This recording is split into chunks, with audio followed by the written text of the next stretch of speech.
Okay, cool. I think we should be good to go. And here's the screen coming next.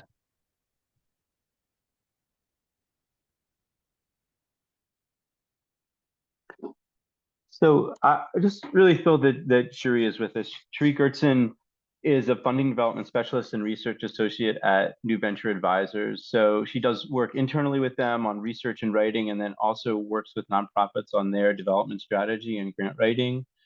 She grew up on a fourth generation family farm in Nebraska and has a master's degree from University of Nebraska. So a lot of experience grounded and with strategy as well. And so it's just a real treat to have Cherie with us. And she specializes in this program. And I've seen webinars that she's done on the topic in the past. And so whether it's the nitty gritty of it or the strategy side, I think we've got a lot to learn from spending a little bit of time together. And we'll continue to adjust, and we have a bunch of time on the back end to keep talking. So why don't I hand it off to Cherie, and then we'll continue from there.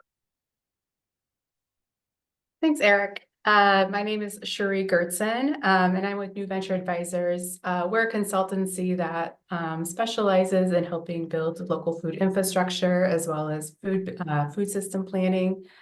And I have been writing LAMP proposals for, I think, 6, 7, 8 years now. So it's fun to always talk about it and share things I've learned along the way. I don't know if their slide is next. I just want to do a really quick high-level overview and answer just a few of the questions that I saw drop in. So as you know, or you may not know, there are 3 main LAMP programs. So there's the Farmers Market Promotion Program, the FMPP, the Local Food Promotion Program, LFPP, and the Regional Food System Partnership, the RFSP. And usually we always talk about them by their acronyms as we do all things USDA. So those are just kind of a breakdown of those 3 main programs. I'm not going to get into the specifics. I'm going to kind of talk about like the pooling amounts. So there's a planning grant for the LFPP and for the Regional Food System Partnership grants.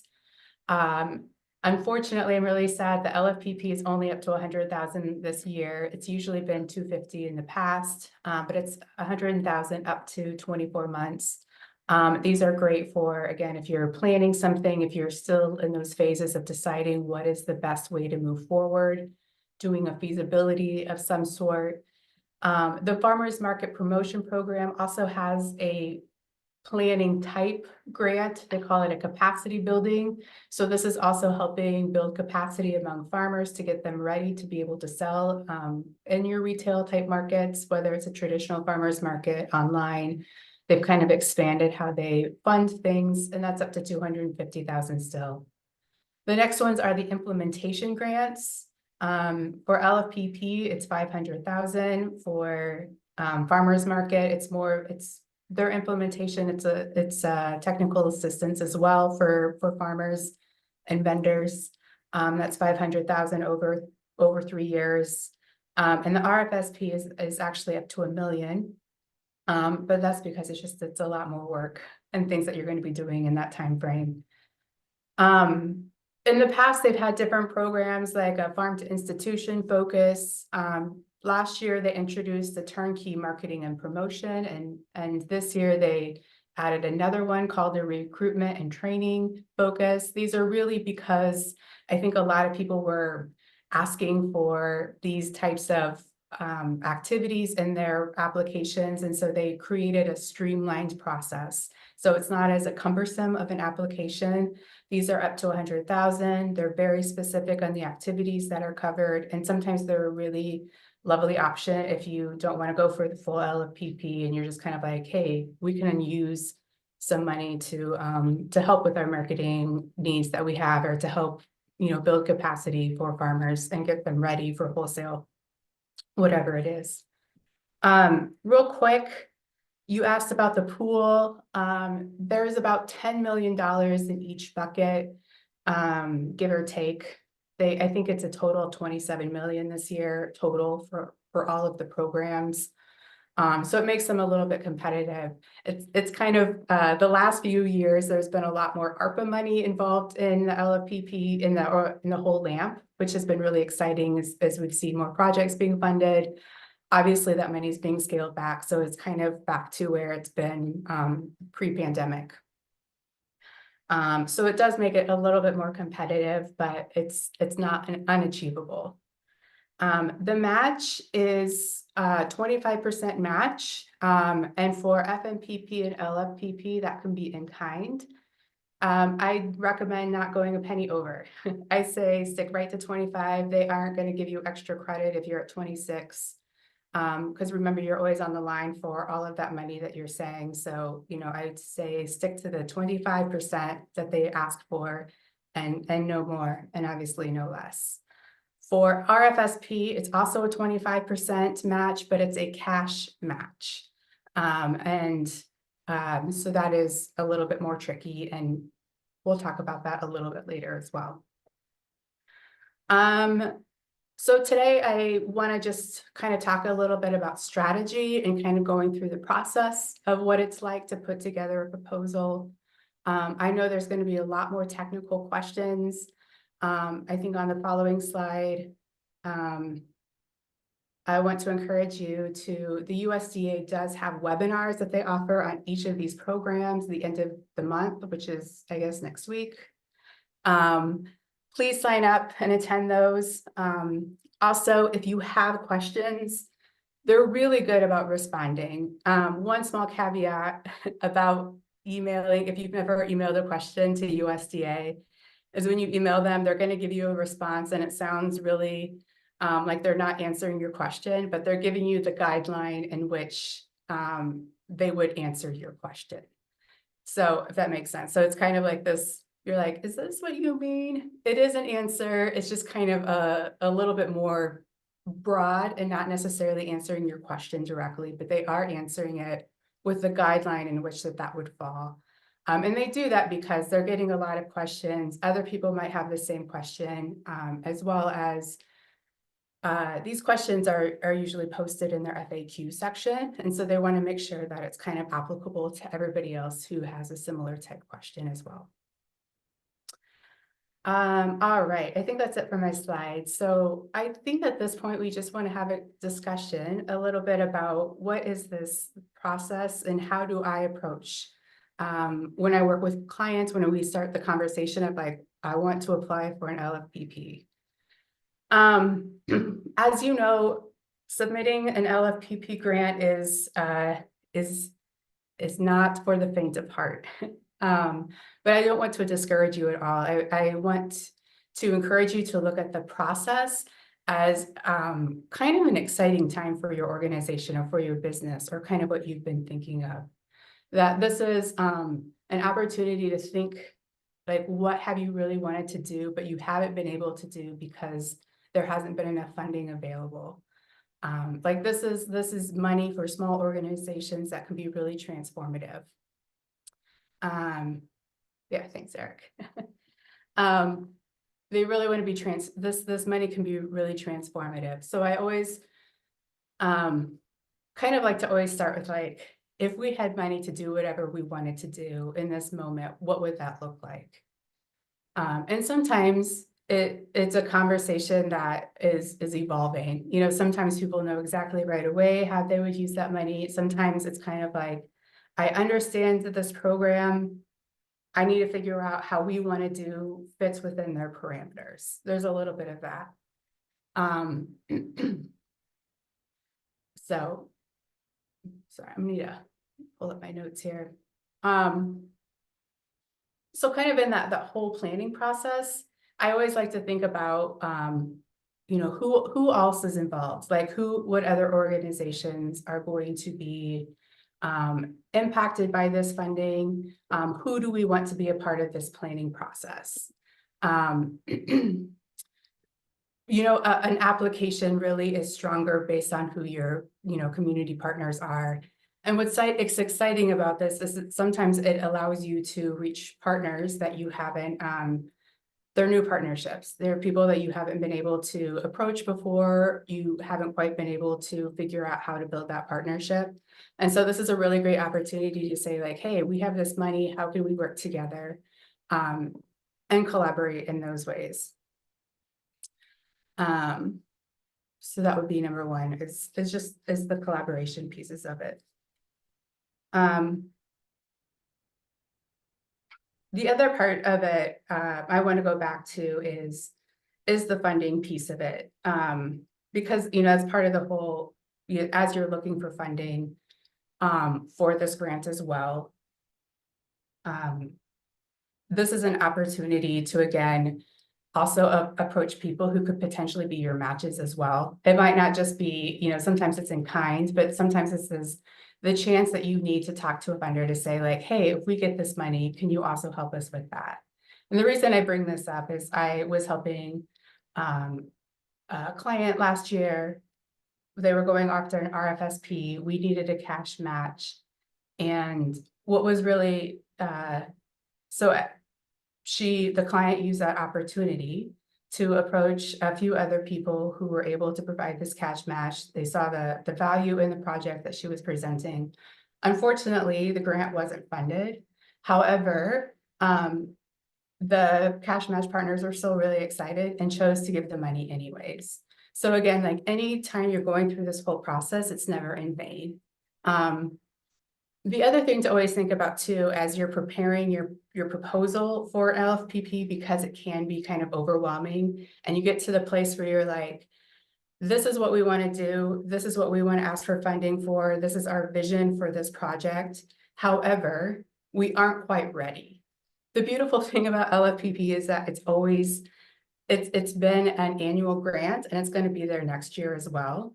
So I say that because sometimes you go through the process and realize that you need to, there's a few things you need to get in place before you can actually submit a competitive application. Hold on.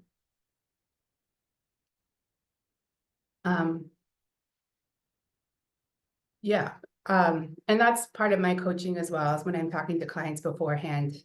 We kind of identify the things that need to be in place in order for them to be a good candidate for the grant. They might need some more capacity.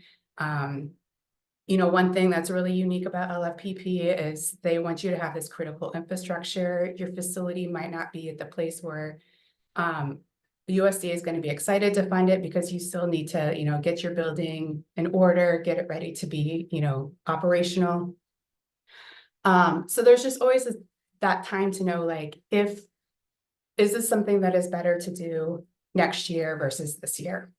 And again, even if you apply for a grant and you are rejected, which is always hard, you go through all this work to put together an LFPP or an FMPP. You know, it's like 50, 60 hours to put together a grant application, and the back end, you don't get funded. They will give you notes, which is they're always really helpful, and kind of say like why this proposal wasn't funded. And that's an opportunity to review the notes, think about what you can do differently, and then apply again the next year. I have a client who submitted a proposal, I think 3 times before it was funded.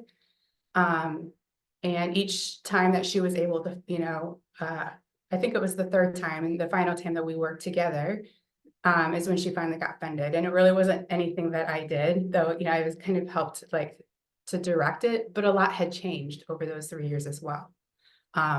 So we used the notes that were given to us from USDA to improve the application process.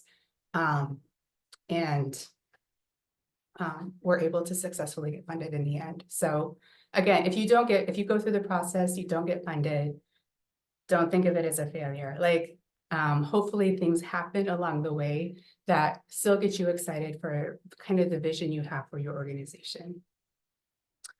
I'm gonna just take a quick pause right now for myself, but I want to see if there's any questions related to this or any clarifications before I go on.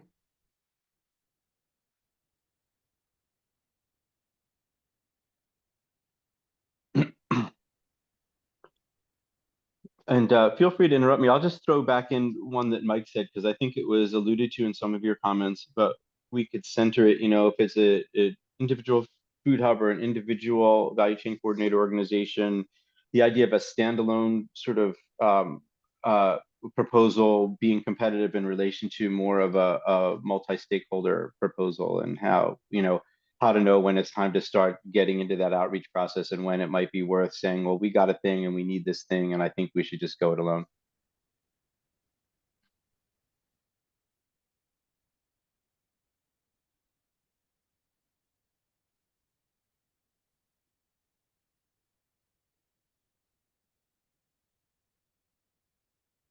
Along that line, so there's a section in the proposal that always says, who are your beneficiaries?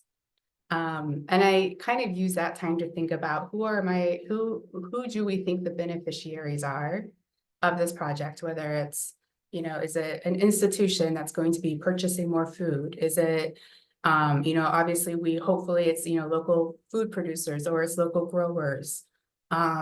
Is it, is it communities that have had historical lack of access to healthy foods? We want to start thinking about, like, who are really the beneficiaries, and then I use that as my guide to say, okay, how are they involved in this proposal? Are they current partners, or are they potential partners? And sometimes you'll already have partnerships with, you might have a partnership with a school already that's like, yeah, we're excited, we're going to start buying food. But you want to work in a certain community that, we want to start a farmer's market in this neighborhood that doesn't have great options for local food access. Do you have somebody from your community as part of your application? Sometimes these are formal partnerships, sometimes they're with formal organizations. I also encourage clients to think about, is there a way to, or is it important to your application to form some kind of advisory board? An advisory committee. A board's kind of formal, but kind of an advisory committee of people who can make sure that you're representing the communities that you're working in, the stakeholders, that people have a voice.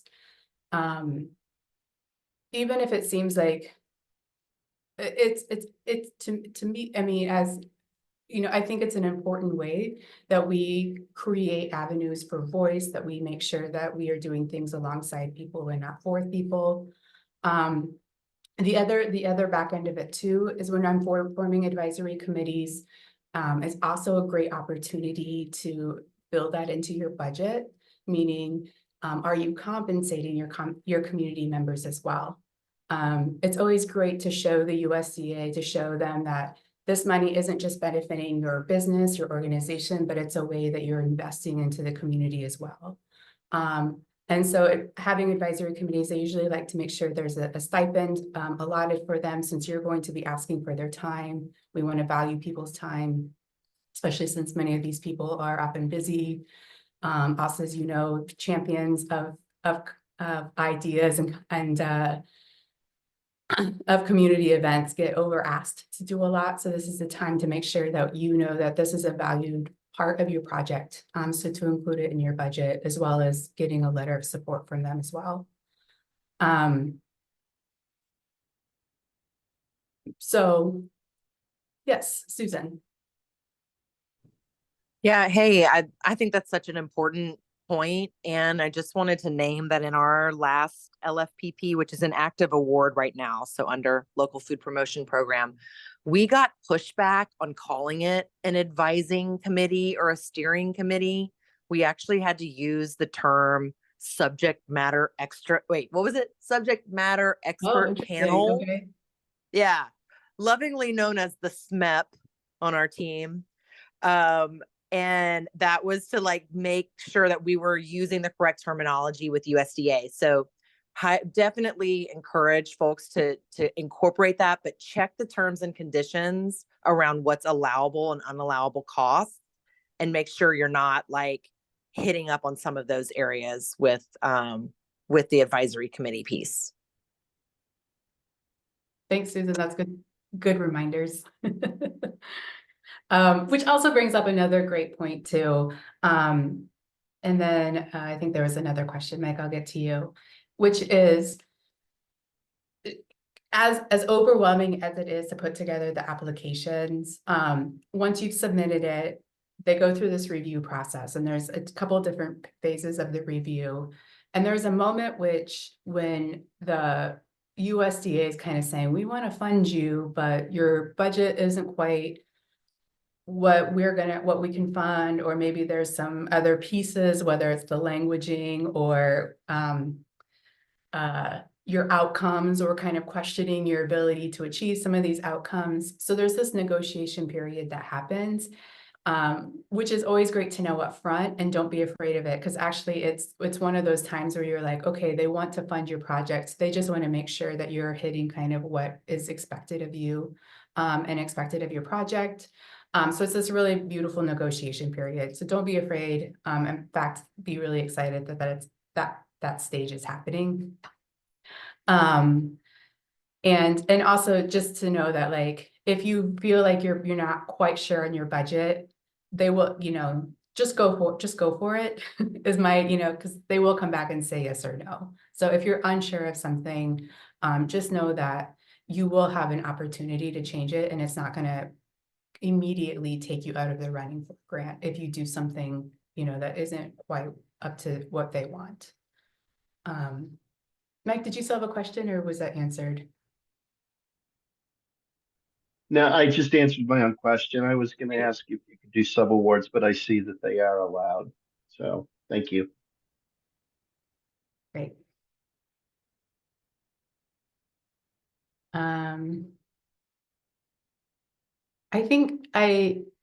I think this is all I want to say. Eric, did you want to add anything else?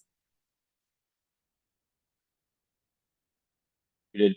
It was interesting to me, you were noting about the budget, just sort of don't overthink it and put it in there, and they'll come back if they need to. But I was trying to recall, did we talk about with impact numbers, trying to kind of err on the side of maybe under promising and over delivering?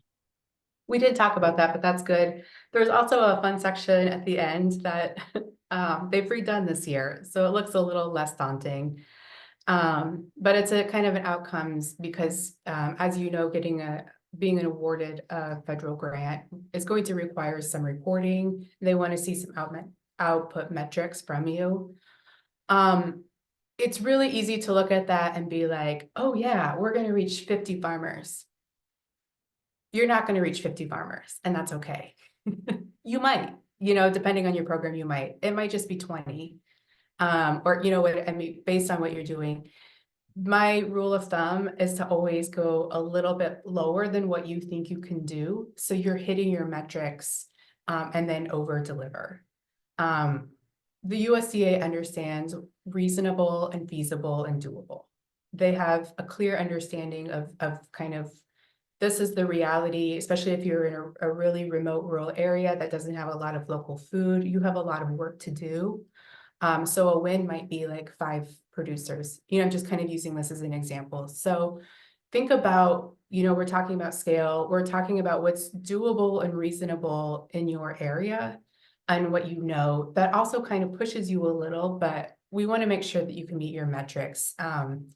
And that you're not trying to you're pushing yourself to meet something, and you're constantly being like, we didn't get what we thought we would do. We're below.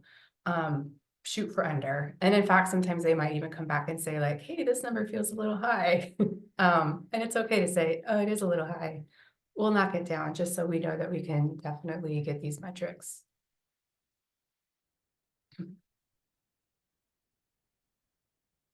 The idea that's been coming up, that the process is kind of a conversation with USDA at different points. They're coming back and saying, well, we've got some questions. And I think it's good to be aware that that can take place in the course of the grant as well. And sometimes, you say we're going to do this, and then you get into it, and then between year 1 and year 2, it's like, well, this happened, or this was not possible, or we got to do this in this different way. And so just recognizing that there are these touch points throughout the process where whether it's a conversation and negotiation or a calibration, they want to see stuff happen, and they understand that things come up along the way. And so it kind of reminds me of something that comes up a lot with with funders and working with entrepreneurs and food businesses that sometimes, you know, an entrepreneur is afraid to like tell the lender bad news, something bad happened, something didn't come out. And the reality when you talk to the lenders is they kind of expect bad things to happen, and they'd much rather not have surprises than to have you tell them if something goes wrong. And so just wanted to highlight that other sort of, if you do get awarded and then you're in the midst and then you said you do this and then this or that happens and you need to recalibrate it, that's also a conversation that may take place with them through the course of the grant. Yeah, and that's a really great point, Eric, and about funding as well. Like if your budget, you know, things change, people leave, you realize you're not going to spend money here and you need to spend it here as well. It's an open communication. They just want to know what's going on and make sure it's cool, but it usually isn't a problem too if you need to reallocate funds throughout the grant process.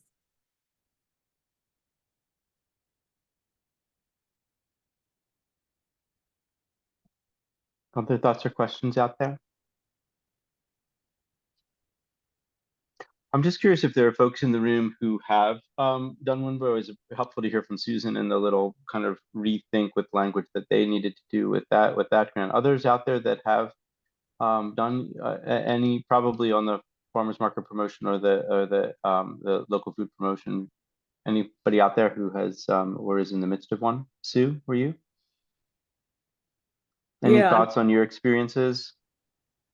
Well, I mean, hire NVA to at least review it if that's something they're willing to do, you know, but not, you know, a week or two before the deadline. It is a heavy lift, but it can be really systematic. I'm this weirdo who loves logic models. They don't require one to my knowledge, but you know, in the outcomes column, you know, just getting clear on what those objectives are and then refining who needs to be involved, what are the activities that need to happen. That's the only thing I would add, other than I haven't looked at the metrics section for this year's RFAs or RFPs, but you don't have to do them all. Do the ones that you can reasonably do. So look through that, and you get to pick one of your own. So remember, you get to pick one of They your own. changed it this year. They changed it. They Oh. redid the whole section, so it's not as daunting, because it used to be like this, like 2 pages, like all of these outputs, and you're like, I have to do all of these, and you're right, so you don't have to. They kind of changed it. They have like a booklet that corresponds this year. Good, good. Yeah. Yeah, think carefully about those and think carefully. I mean, I would say even simulate what your data gathering process might look like before you write it into the proposal. How are you actually going to get this data? Can you really get it? Farmer's going to tell you sales? Maybe. Yeah, and that raises a general point too about reporting and sort of how what you say you're going to do relates to how you're going to measure it when you have to report it, like thinking backwards from your reporting process as you design what you say you're going to do. Any thoughts on that, Sherry? Not really. I think kind of this, it's similar as what we've talked to. I think you always have moments to renegotiate what you're doing, or to reconfigure. Sometimes the other thing that I like to do, you know, especially on sales, since that one is hard on some of these things, they do allow you to say, we're going to create a benchmark. We don't have any benchmarks. We don't have a baseline.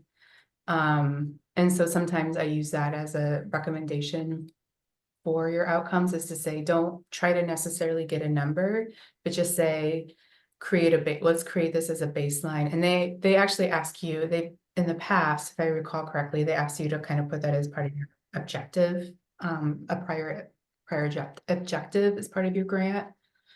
So that's kind of where I will slide in some of those things that make it a little bit more easier to get some of those numbers. Because the truth is, you're not going to have all of them.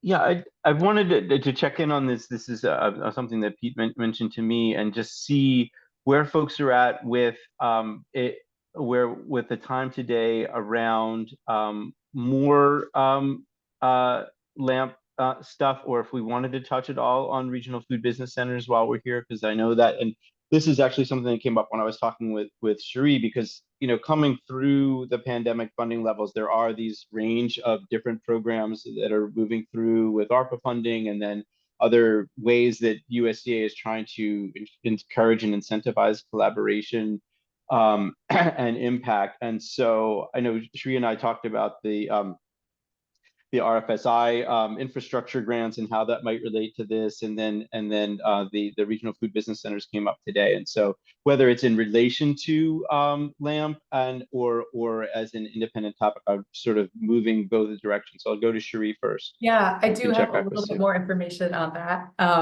Just from I was helping, I'm based here in Illinois at the moment, and I was helping RFSI. And what I did learn is that if you're applying for an RFSI money or an RFSI grant, as well as an LFPP, you need to make sure that they're for two separate programs. Just because RFSI, before it's funded, it's going to go through AMS, which is the same funding branch as LFPP or as all of the LAMP grant programs. So if you get to the end and you're applying for money for the same program, they're only going to fund one of them, kind of at the end. So if you're, again, so you can apply for both of them. I just would make sure that it's very distinct, that there's two separate things that you're asking for. Thank you. Yeah.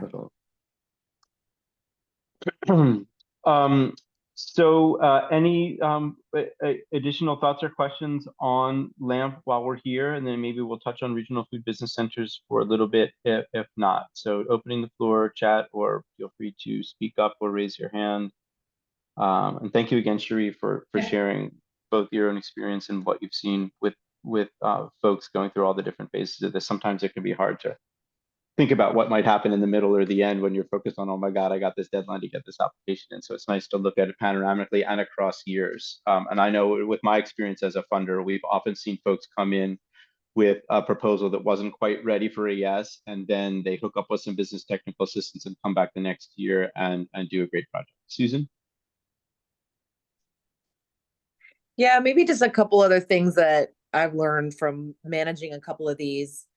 First off, that, writing in a good like startup period in your work plan, so that you give yourself a good like 3 to 6 months to just hire up, get all your subawards in place, get your evaluation system in place, like write all that into your timeline in the proposal. Because it really does take a while to get all of those systems set up, and make any hires, et cetera. And you don't want to set yourself up for having to report on things that you weren't able to accomplish within that first year. So that's one thing that we've learned, and that's worked out pretty well. And I thought of something else. I just wanted to kind of like double down on what Sue was sharing about the value of doing a logic model and mapping that to the outcomes that you're expected to collect on data on. It's pretty complicated to do that, but if you do that work up front, it's going to save you so much time in the long run, to be able to report on those figures. So just wanted to kind of emphasize those two pieces in particular. Thank you. Mm-hmm. Sue, want to build on any of that? No, I mean, I think it's really all been said. I think doing the logic model, like Susan said, it is hard, but it really helps you scope it. And what Cherie opened with, which is, think big, step back for a week, next week, this week, and think about what's your mission? What are you doing? Don't chase the money. Don't shift what you want to accomplish for your organization or your group to the funding too much. I mean, there's gonna be some stuff around the edges, but you're designing a project. People say to me, well, you're a grant writer. It's like, I'm not a grant writer. I'm a project designer. I can design a project most of the time that's going to work, or if it's going to fail, it's going to fail out loud. So think of it as you're designing a project. What do you want to accomplish, and what are the pieces you need in order to make that accomplished and to achieve your accomplishment? Yeah, I'm going to go back to Susan in a second. I just wanted to emphasize another thing that I kind of heard in Sue's comment about you know, this idea of incentives and outcomes that there's an opportunity in this program that Cherie alluded to, that this is designed to give you a reason to really think strategically and to reach for impacts that you might not otherwise do. So it's all the reason to sort of give yourself permission to think in that way, and whether it's you get funded this year, you get funded next year, or you get the benefit of the strategy even if you don't get the benefit of the funding. So it's kind of it's set up to push you in the direction of doing stuff that's going to optimize impact on the ground and help your organization and your network be as impactful within these local regional food system development goals as possible. So that's kind of the silver lining gift under the hood of, yeah, there's a deadline and there's, you know, it's a rat race and all that stuff. So Cherie, I don't know if you had any more comments on that theme, but. No, I just thought I agree.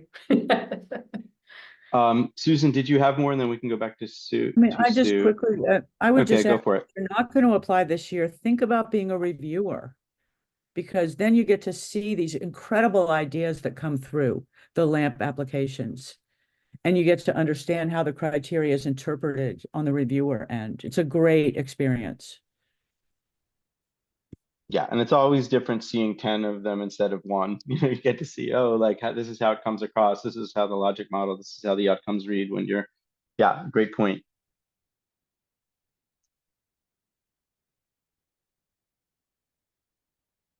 Okay, well, why don't we shift to regional food business centers for a moment and see if there's any more thoughts or questions there. Sue, was that something you started in on earlier? Well, I'm just wondering how many folks, and I probably need to go on the FSL and enter this as a question. How many VCCs out there are integrated into the Regional Food Business Center projects? I know I'm working with Food Finance Institute, and they're the kind of the Wisconsin point organization with the Michigan State Center. And so that's one example. Others, value chain coordinators kind of built into, because there's the tiers of role, the central folks, and then the kind of middle partners, and then other stakeholders. Any of you folks structured into one of the RFPCs? This is Jude. I'm working with the Northwest Rocky Mountain, and my particular role is looking at how all of the teams, state and thematic, are addressing the target audience or beneficiaries. In this conversation would be the underinvested community stakeholders. And I like the subject matter experts, because we're not using that term, but if it's going to apply to LAMP. The other thing I wanted to emphasize, I just put in the chat, but the whole thing, this is through AMS as well. So they're going to, you know, see the big picture and the little picture. And I don't know that a lot of people know that you can't do a RFSI and overlap with LAMP, because I think a lot of people do or think that way.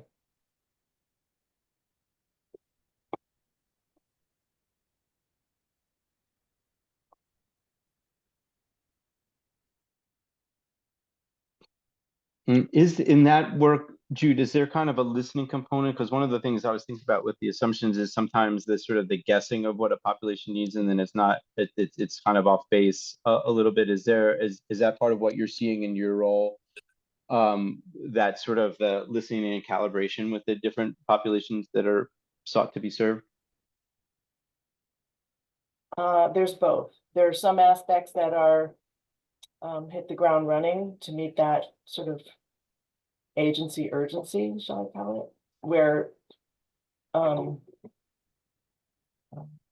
you know, money's getting spent and activities are being pursued. And then there's other aspects that are really much more listening sessions and gathering people together and looking, you know, in each state in particular, that's happening around investment and infrastructure in particular. So those are going to be really crucial to moving forward and actually reaching people that haven't been reached before. And that's, to me, the whole point of it. the whole point of the grant, but I think there's a little tension between what we already do as extension agents or departments of agriculture in our case, and where we need to shift and who do we not see because they're completely under the radar. It's huge. That might be a good segue to some of the things Pete wants to share about what's new and happening in the broader network. So why don't we go to that?